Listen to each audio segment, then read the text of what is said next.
Praise the lord. ఈరోజు దేవుని వాగ్దానము, నీ దేవుడైన యెహోవా మాట విని నీ పూర్ణ హృదయముతోనూ నీ పూర్ణాత్మతోనూ నీ దేవుడైన యెహోవా వైపు మల్లునప్పుడు యెహోవా నీ పితరుల యందు ఆనందించినట్లు నీకు మేలు చేయుటకు నీ యందును ఆనందించి నీ వైపు మల్లును. ద్వితీయోపదేశ కాండము 30వ అధ్యాయము 10వ వచనము. సహోదరి సహోదరులారా, ఇజ్రాయేలీయులు వాగ్దాన దేశంలోకి ప్రవేశించబోతున్నప్పుడు మోషే వారితో చేసిన ప్రసంగంలో ఈ వచనం కీలకమైన భాగం.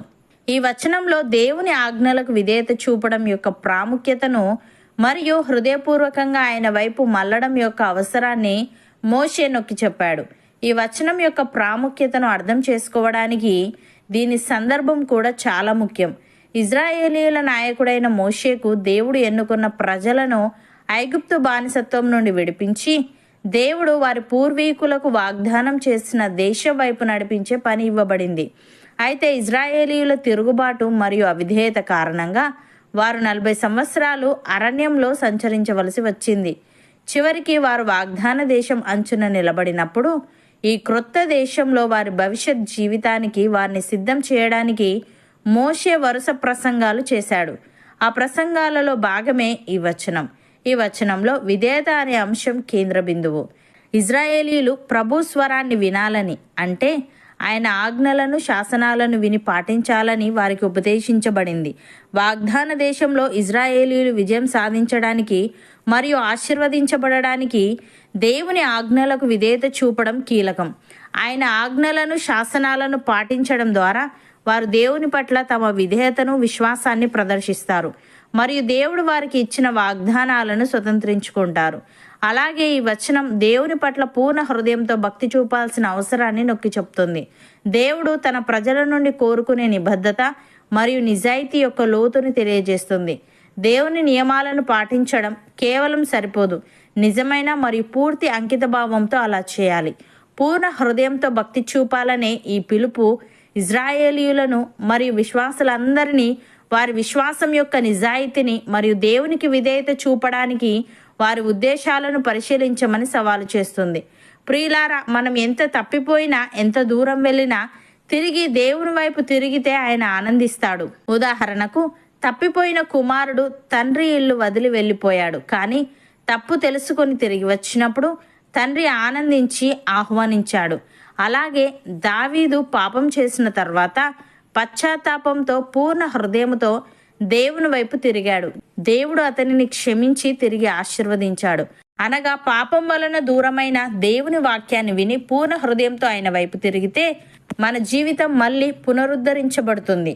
మనం నిజంగా ఆయన వైపు తిరిగితే ఆయన కూడా ఆనందంతో మన వైపు తిరుగుతాడు.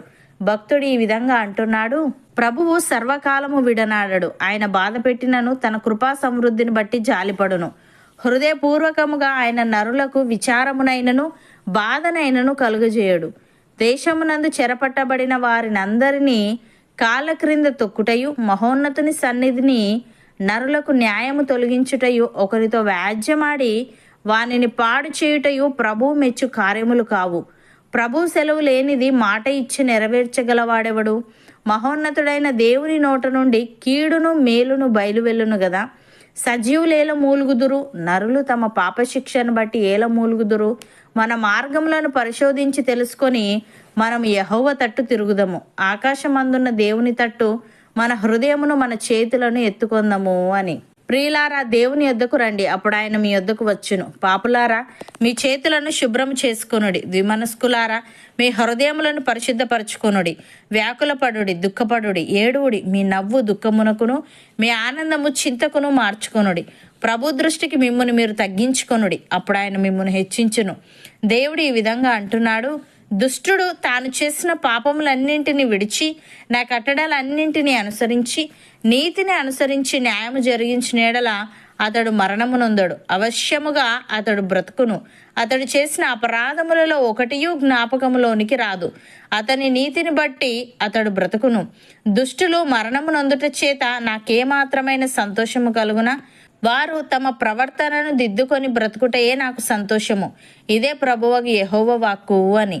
సహోదరి సహోదరులారా, మన రక్షకుడైన దేవుని యొక్క దయయు మానవుల ఎడల ఆయనకున్న ప్రేమయు ప్రత్యక్షమైనప్పుడు మనము నీతిని అనుసరించి చేసిన క్రియల మూలముగా కాక తన కనికరము చొప్పునని పునర్జన్మ సంబంధమైన స్నానము ద్వారాను పరిశుద్ధాత్మ మనకు నూతన స్వభావము కలుగజేయుట ద్వారాను మనలను రక్షించెను.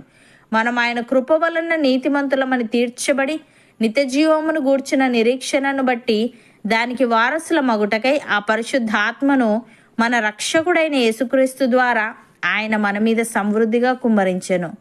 అవును అన్నవారు నాతో పాటు ప్రార్థనలో ఏకీభవించండి. పరిశుద్ధుడా, ప్రేమగల తండ్రి, మేము నీ మాట విని మా పూర్ణ హృదయముతోనూ మా పూర్ణ ఆత్మతోనూ నీ వైపు మల్లునప్పుడు నీవు మా పితరుల యందు ఆనందించినట్లు మాకు మేలు చేయుటకు మా యందును ఆనందించి మా వైపు మల్లుదువని, పాపం వలన మేము నీకు దూరమైన నీ వాక్యాన్ని విని పూర్ణ హృదయముతో నీ వైపు తిరిగితే మా జీవితం మళ్ళీ పునరుద్ధరించబడుతుందని తెలియజేశావు. తండ్రి, నీకు స్తుతులు.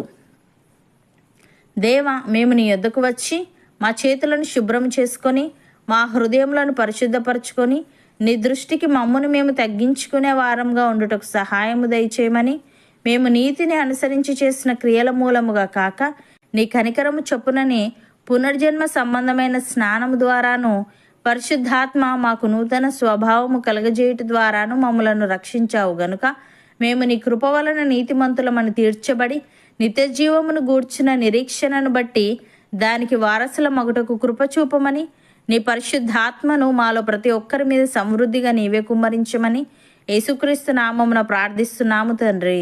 ఆమెన్.